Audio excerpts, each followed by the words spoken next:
주님을 사랑함으로 거룩한 줄 오신 여러분들을 환영합니다. 좌우에 계신 분하고 이렇게 인사하고 축복합니다. 당신은 잘 됩니다. 계속 잘 됩니다. 끝까지 잘 됩니다. 영원토록 잘 되십니다. 오늘은 소주제인 부르짖는 소리, 주께 부르짖는 소리가 되겠습니다. 3주간 동안 33주년을 맞이하면서 어떤 설교를 하면 좋을까 고민하고 기도하다가 비전에 대해서 다시 한번 설교를 준비하고 증거하기 시작했습니다. 오늘은 3주째로 마치게 되어집니다. 제가 카메라도 들고 나오기도 하고 20여 년 전에 사놓았던 새 필름을 가지고 나와서 보여드리기도 했습니다.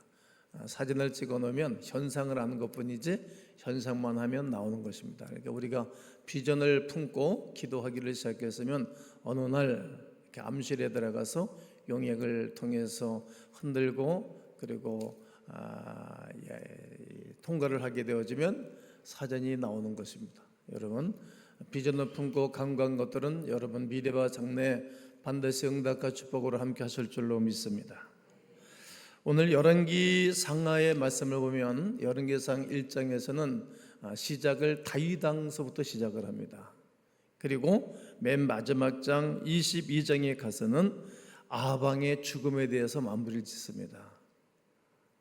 다윗왕, 선한왕, 좋은왕으로부터 시작하고 아주 이스라엘 역사 속에 북이스라엘 역사 속에 아주 악했던 왕에 대한 이야기가 기록이 됩니다. 좋은 사람 많이 기록해놔야 되는데 별로 좋지 않았던 아방의 이야기를 엄청나게 도벽가들 많이 기록을 해놨고, 그리고 열왕기하 1장에서는 아방이 죽은 이후, 그러니까 악했던 왕이 죽고 난 다음에 대한 이야기를 증거하면서 왕들의 이야기가 기록을 하고 있고, 그럼 맨 마지막 장 25장에서는 여호와긴이 바벨론의 포로로 붙잡혀간 지 33년 이후에, 그러니까 바벨론에 의해서 이스라엘 나라가 망하고 난 다음의 이야기를 기록하고 있습니다. 그러니까 열왕기를 정리해 보면 죄 때문에 망하여 이스라엘 백성들이 바벨론의 포로로 끌려간 이야기가 이 열왕기 상하에 기록되어져 있는 내용이 되겠습니다. 백성들은 자신의 죄 때문에 나라가 망했으나 성전마저 무너져 있는 혼란한 문제를 바라보고 이들은 고민이 생겼던 것입니다. 혼란이 생겼던 것입니다. 왜냐하면 이들은 야훼 하나님을 섬기는 신앙인으로서 하나님의 말씀을 굳게 믿었기 때문입니다.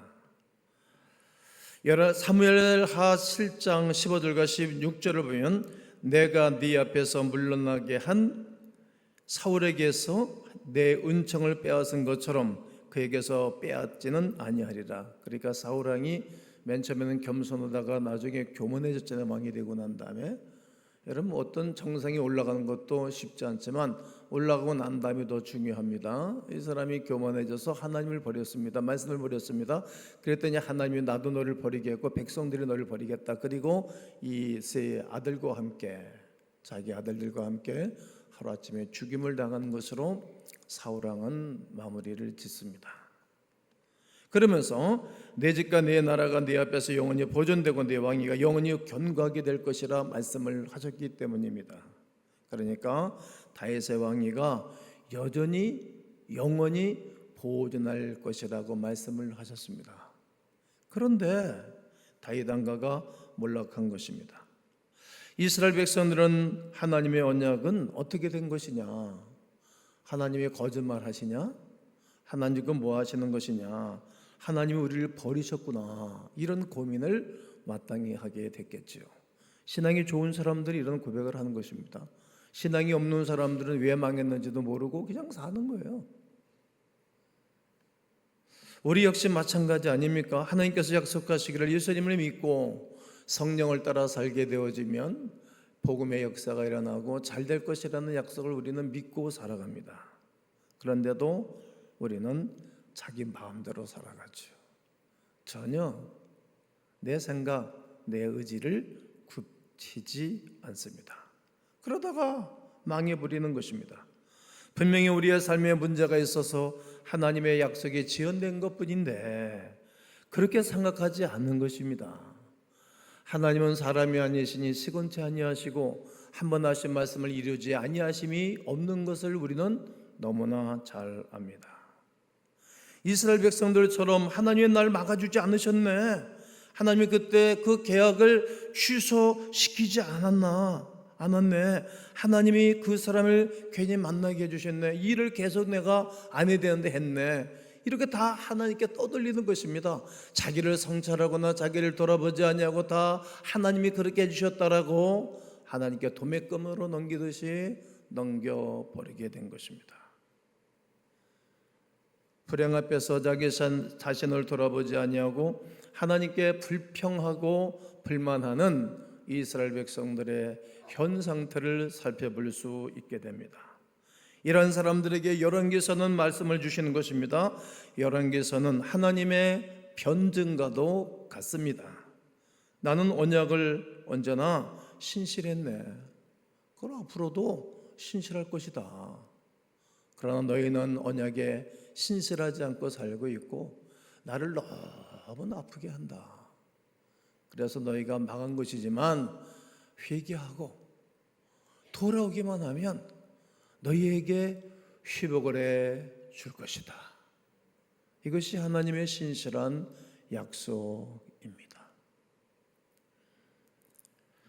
그러면서 하나님께서는 이스라엘을 권하기 위해 여러 가지 일을 행하셨다는 것을 증명하기 위해서 엘리야 같은 귀한 영성의 사람을 준비해 놓으셨고 그의 제자 엘리사를 준비해 놓아서 이스라엘의 역사 속에, 열왕기 속에 기록하게 했습니다. 북이스라엘에서 가장 악했던 왕이 아합 왕입니다. 하나님의 말씀을 무시하고 하나님의 백성들을 괴롭혔던 그 왕 시절에 하나님은 엘리야와 엘리사를 통하여서 나는 건재해, 나는 살아있다고, 나는 지금도 일하는 너의 하나님이야, 너 편이야, 이렇게 말씀하시는 것입니다. 그 시대가 악했던 시대의 주의 종으로 사는 것은 쉽지 않습니다. 왕이, 대통령이, 나라의 수장이 하나님을 대적하는 시대에 신앙을 지켜내기는 쉽지가 않은 것입니다. 그런데 아합 같은 아주 악한 왕, 자기는 재산이 많고 힘이 권력이 있지만 나봇이라는 그 포도밭 하나 있는 사람을 빼앗는 거예요. 달라니까 안 주지, 내 재산 달라는데 왕이 달라고 해서 주겠습니까? 그러니까 그 아꼈던 여자가 게이트를 만들었어요. 거짓 선동을 만들고 거짓 가짜 뉴스를 만들어 가지고 왕을 저주했다고. 옛날에 왕을 저주하면은 재판에 회부하고 재산을 몰락하지 않습니까? 맞지도 않는 말을 하고 거짓 뉴스를 흩뜨려 가지고 그를 옥에 가두고 죽이고 그 땅을 뺏어버린 것입니다. 이렇게 악했던 시절이었습니다. 믿음을 가진 사람이 살아가기 힘든 세대, 경건하게 믿음으로 살아가는 사람들을 우습게 여기는 그런 세대에 믿음을 지키기란 쉽지 않은 것입니다. 그런 시절에 아주 힘들게 어렵게 살아갔던 여인이 오늘 등장합니다. 오늘 저는 그 여인을 여러분들에게 소개하고자 합니다. 그는 우리와 다를 바 없는 똑같은 사람이고 우리와 다를 바 없는 똑같은 한 여인이었습니다. 아무것도 남은 것이 없다고 생각하는 여인이었지요. 이 여인에게는 세 가지 어려움이 있었습니다. 첫 번째는 남편이 세상을 떠났습니다. 남편이 떠난 그 빈자리를 양 어깨에 짐을 짊어지고 아이들을 양육하고 가정사를 돌보기란 쉽지 않은 것입니다. 무겁습니다. 힘이 듭니다. 그리고 큰 빚을 졌습니다. 게다가 빚을 갚을 여력이 없습니다. 남편도 없고 요즘 시대에는 여인들이 일할 수 있는 일자리가 많습니다. 그러나 이 본문을 기록했던 당시에는 여인들이 나가서 일할 자리가 없는 것입니다. 그저 가난한 사람들은 부잣집 논과 밭에 가서 이삭을 주워다가 밥 한 끼를 연명을 한 것밖에 다른 일이 없는 세대입니다. 세 번째는 이 빚 때문에 사랑하는 자신의 두 아들을 종으로 보내야 했습니다. 연예계에 그나마 한 줄기 빛이요 희망가토 같았던 그 아들 두 아들을 빼앗긴다고 생각하니 기가 막혔을 것입니다. 절망입니다. 희망이 없습니다. 심지어 여인이 죽은 남편은 엘리사가 운영하던 선지학교의 신학도였습니다. 오늘로 말하면 신학대학의 학생이었습니다. 하나님을 떠난 시대에 믿음을 지키는 소수 중에 한 사람이었습니다.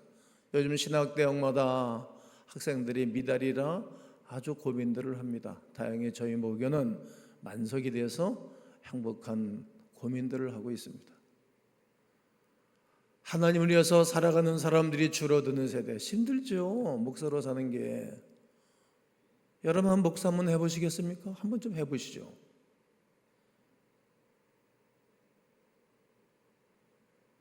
그러니까 신학교를 안 가는 세대, 이렇게 악한 왕이 하나님의 백성들을 괴롭히는 시대에 그래도 믿음으로 살아가기를 원하는 그 사람이 신학교를 가서 공부하는 시절이었습니다.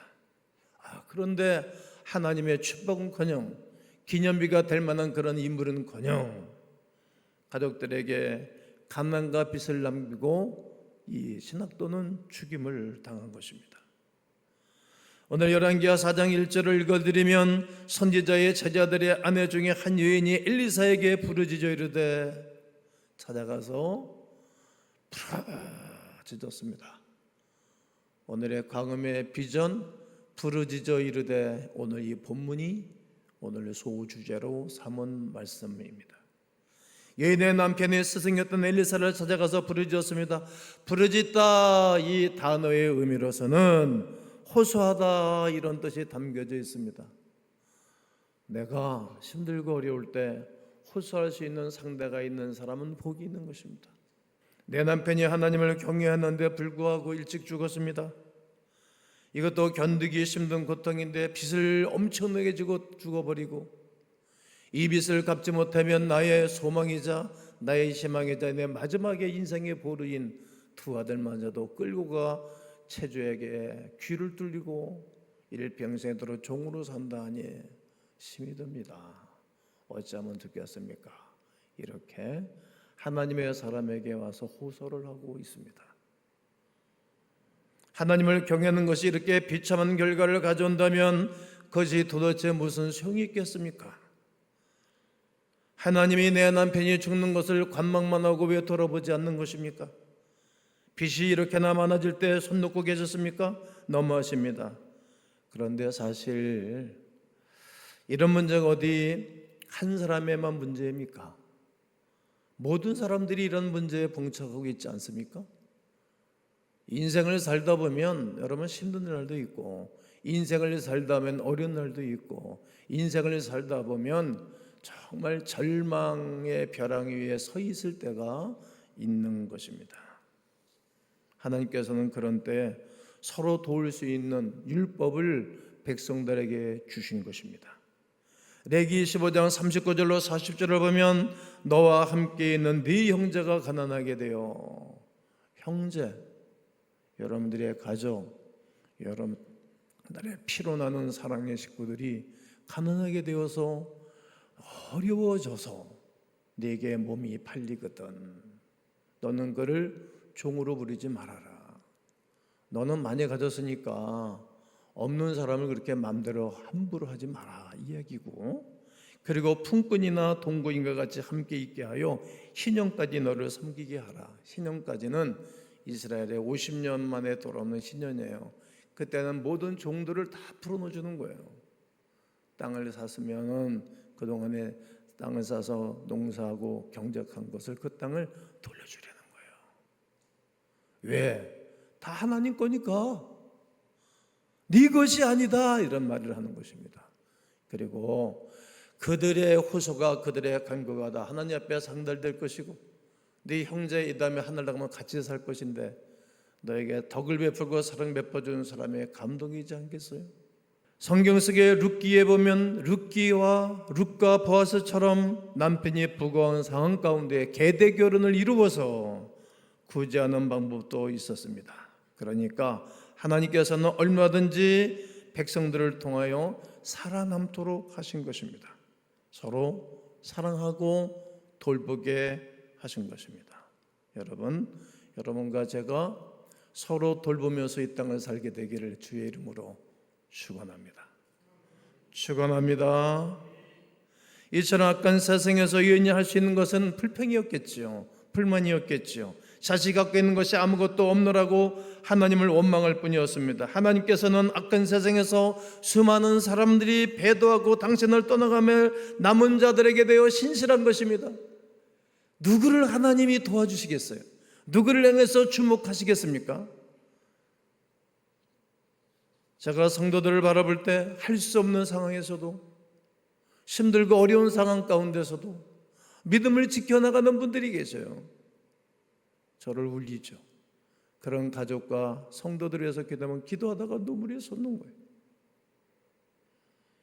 또 할 수 있는데, 하나님 주신 은혜와 복이 너무 많이 있는데 어쩌면 그렇게 하나님의 마음에 부합되지 않고 정반대로 살아가는 겁니까? 그들을 위해서 기도하면 또 눈물이 솟구치죠. 안타까워서 가슴이 터져나갈 것 같아요.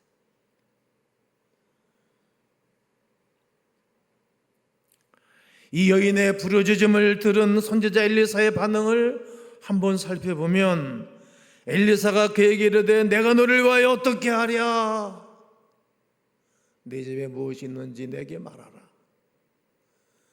이 계주정이 말하는 것입니다. 기름 한 그릇 외에는 아무것도 없나이다.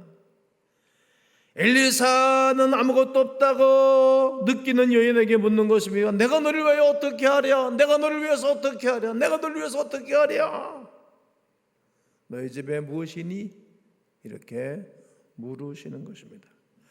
마치 마가복음 10장과 마태복음 20장에 보게 되어지면 길거리에 앉아서 예수님을 기다리고 있었던 거지 소경 바디메오가 등장합니다. 얼마나 절박했지 않겠습니까? 이런 사람에게 하나님이 은혜를 베풀어 주는 것입니다. 다윗의 선 예수여 나를 불쌍히 여기시옵소서. 얼마나 소리를 지르는지 제자들이 조용히 하라고 주님이 다 들어주고 그냥 시침이 뚝 따고 지나치시다가 애절하게 호소하는 그 이야기를 듣고 서서 뒤돌아서서 그에게 묻는 것입니다. 한번 마태복음 20장 32절을 한번 크게 함께 읽겠습니다. 시작. 예수께서 머물러 서서 그에게 불러 이르시되 너에게 무엇을 하여 주기를 원하느냐? 너에게 무엇을 하여 주기를 원하느냐? 마치 여인에게 엘리사가 무엇하여 주기를 원하느냐, 무엇이 있느냐 묻는 물음이나 서경 거지 바드메에게 너에게 무엇해 주기를 원하느냐 똑같은 내용입니다. 그렇습니다. 하나님께서는 우리의 필요를 아시지만 구체적인 것을 요청하시는 것입니다. 우리가 필요한 것을 알면서도 구하지 아니하는 자에게는 하나님의 은혜가 머물 수가 없습니다. 너희가 구하지 아니하기에 얻지 못한다. 얻지 못하는 이유는 구하지 아니하기 때문이라고 말합니다. 그런데 여인의 대답을 보십시오. 여인은 기름 한 그릇 외에는 아무것도 없다고 정확하게 답을 내는 것입니다. 이 여인은 모든 것을 잃고 이제 가지고 있는 것조차 조그만 기름 한 병밖에 없다고 말하는 것입니다. 일말의 소망도 없다는 것을 느낄 수 있지 않습니까? 절규함. 이것이 무슨 소용이 있겠습니까? 여인에게 한 병 기름은 결국 아무것도 없는 것과 다를 바가 없습니다. 그러나 여인이 엘리사를 찾은 것은 곧 우리 하나님을 찾은 것입니다.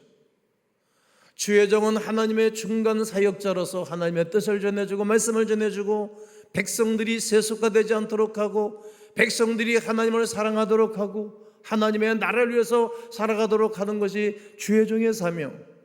실망하는 사람 내버려 둘 수 없고 절망하는 사람 내버려 둘 수 없고 교만한 사람 내버려 둘 수 없어 겸손한 자에게 은혜를 베풀어 주시되 하나님의 축복을 받도록 도와주는 자가 주의 종이지 않습니까? 주의 종을 찾는 것은 곧 하나님을 찾는 것입니다.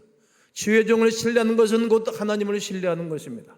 주의 종과 좋은 관계를 맺는 사람은 하나님과 좋은 관계를 맺을 수 있는 가능성이 있기에 이 여인은 호소할 때가 주정밖에 없어, 믿을 만한 것이 거기밖에 없어 가서 호소하고 있는 것입니다. 아무것도 없고 소망이 없었던 이 여인에게 비전이 생긴 것입니다. 아들 둘을 시키고 자기가 발벗고 나서서 그릇을 준비한 것입니다.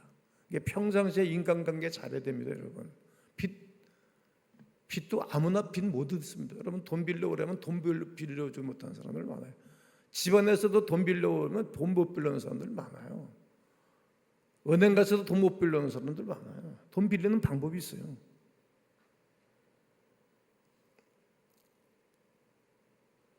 평상시 인간관계가 얼마나 중요한지 모릅니다. 이 여인은 비록 가난하게 살고 신문 들었지만 인간관계 잘한 여인이라는 거죠. 그것을 다 빌려왔어요. 한 줄기 빛이 생긴 것입니다. 이제 기쁨이 생기기 시작하는 것입니다. 여러분, 사람이 비전이 생기면 여러분 행복한 거예요. 꿈이 생기면 행복한 거예요. 꿈이 없는 사람이니까 우울하고, 꿈이 없는 사람이니까 행복하지가 않아요. 핏기가 없는 거예요. 인생 살아가는 재미가 없는 것입니다. 엘리사의 명령을 전부 이해하지도 못했지만, 깨달아지지도 않았지만 그냥 여인은 순종한 것입니다. 우리가 다 알지 못한 게 너무 많아. 저는 예수 안 믿는 집에서 태어나서 그냥 처음 교회 갔는 그날부터 나는 은혜를 받았어요. 왜냐면 완전히 겸손하니까, 완전히 여인처럼 소망이 없었으니까, 그냥 마른 땅에 비가 오면은 물이 흔적도 없이 사라지듯이 그냥 쿡쿡 받아들여요. 첫날부터 나는 은혜를 받았어요. 그럼 몰랐어. 그냥 주일 지키려면 주일 지켰고, 교회학교 선생하라니까 그때서부터 오늘까지 교회에서 가르치는 거 아닙니까? 오늘까지 하는 거예요. 46년을 47년을 내가 한 겁니다. 47년을 변함없이 논 적이 없어요. 11절이니까 11절 하고, 성경은 주의종 잘 근심되지 말라니까 주의종 한 번도 근심시킨 적이 없어요. 저는 왜 인간관계 그따위로 합니까? 하나님이 나를 쓰는 거예요. 막 계속 나를 콜하시는 거 아닙니까? 그냥 순종하는 거예요. 말씀에 순종함으로 자신의 아들들과 이웃들에게 많은 그릇을 빌려온 사례를 보게 됩니다. 5절과 6절을 보게 되어지면 그릇을 그에게로 가져오고 그는 부었더니 그냥 순종을 하는 것입니다. 그릇에 다 찬지라 할렐루야. 다른 것이 없나이다 하니 기름이 곧 그쳤더라. 준비한 그릇만큼만 준비했습니다. 여러분과 제가 찍은 비전만 채워주는 것입니다. 그 이상 부어줘도 모릅니다. 알지를 못하는 것입니다. 하나님께서는 빈 그릇을 하나도 남김없이 가득 채워주셨습니다. 우리는 여기서 두 가지 깨달음을 가져야 될 것입니다. 첫째로, 여인이 그릇을 준비한 만큼만 채워주셨습니다. 기름이 문제가 아니라 그릇이 문제였어요. 우리 마음의 그릇이, 영혼의 그릇이 깨끗해지기만 하면 채워주십니다. 기름은 단지 준비된 그릇에게만 주어진다는 사실을 꼭 기억하셔야 됩니다. 우리에게도 영적인 거룩함이 있어야 됩니다. 큰 일을 하며 많은 영혼을 감당할 수 있는 그릇을 넓히셔야 됩니다. 한번 따라해 볼까요? 믿음의 큰 그릇을 주시옵소서. 두 번째는 문을 닫고 기름을 부어야 한다고 말했습니다. 여기서 문을 닫는다는 것은 무슨 뜻입니까? 기적이라는 것을 다른 사람이 보면 안 된다는 말입니까? 아닙니다. 하나님의 역사를 나타내기 위해서 닫아야 할 것이 있다는 것입니다. 뭘 닫아야 될까요? 세속적인 것을 닫아야 됩니다. 세상을 바라보는 시설 좀 닫으셔야 됩니다. 세상에 닫혀지면 하늘이 열립니다. 반드시 열립니다. 육으로 사는 것을 좀 닫으셔야 됩니다. 한번 적당히 닫아보시지요. 세상과 담을 쌓으려는 이야기는 아닙니다. 세상의 일을 외면하려는 이야기도 아닙니다. 세상에서도 현실에 뿌리를 둔 리더십을 발휘하면서 이 세상에도 승리적인 삶을 살아야 됩니다. 하나님만 전격적으로 의지하라는 이야기입니다. 마태복음 6장 6절에서도 너는 기도할 때 골방에 들어가서 문을 닫고 은밀하게 보시는 하나님 앞에 구하라. 은밀한 중에 부으시는 하나님께서 아멘 해보실까요? 갚으시리라. 우리 예수님께서도 은밀한 중에 골방에 들어가서 기도하라는 것입니다. 갚아준다는 거예요. 사랑하는 성도 여러분, 지금 여러분의 삶은 넉넉하십니까? 아니면 이 여인처럼 혹 소망이 없는 사람이라고 생각하십니까? 하나님께서 우리에게 아무것도 남겨주지 않는다고 해서 혹 불평이나 불만하고 있지는 않습니까? 여러분, 인생은 빈손으로 태어났어요. 여러분, 한격탁하지는 않습니까? 조건이 안 좋다고요? 조건을 보는 것이 아니고 하나님을 보는 것입니다. 이 여인의 부르짖음을 보십시오. 나는 행복한 여인이었습니다. 하나님을 믿게 행복한 여인이었습니다. 나의 남편이 선지자가 돼서 목사가 된다고 하니 나는 행복한 여인이었습니다. 그리고 신학을 다녔으니까 행복한 여인이었습니다. 그리고 나의 두 아들이 태어났는데 애들이 잘 커서 행복한 여인이었습니다. 그리고 이 아이들이 앞으로 아버지의 뒤를 이어서 주의 종다고 하니 나는 행복한 꿈이 있는 사람입니다. 그런데 이 모든 것이 물거품이 되었습니다. 비까지 지고 남는데 나의 남편도 죽었습니다. 아들마저 빼앗길 상황입니다. 저는 어찌합니까? 어떻게 하면 되겠습니까? 여인은 하나님의 사람 엘리사를 찾아갔은 것입니다. 주여, 나는 연약합니다. 나는 소망이 없습니다. 나는 여전히 어렵고 힘이 듭니다. 이 아픔을 어떻게 하면 되겠습니까? 이렇게 하나님 앞에 간구하는 한 여인을 살펴볼 수 있습니다. 소개를 다 해드렸습니다. 여인이 마지막 소망이 있었다면 하나님의 사람 엘리사를 찾아가서 호소하고 간구했던 것입니다. 오늘 여러분, 오늘 저에게 호소함이 아니라 우리 하나님 앞에 한번 호소하면 어떨까요? 주여, 나는 연약합니다. 오늘 하루 힘겨워 살아갑니다. 그러나 나에게는 기도할 대상이 있고 구해야 할 대상이 있으니 나를 도와달라고 간구하면 좋겠습니다.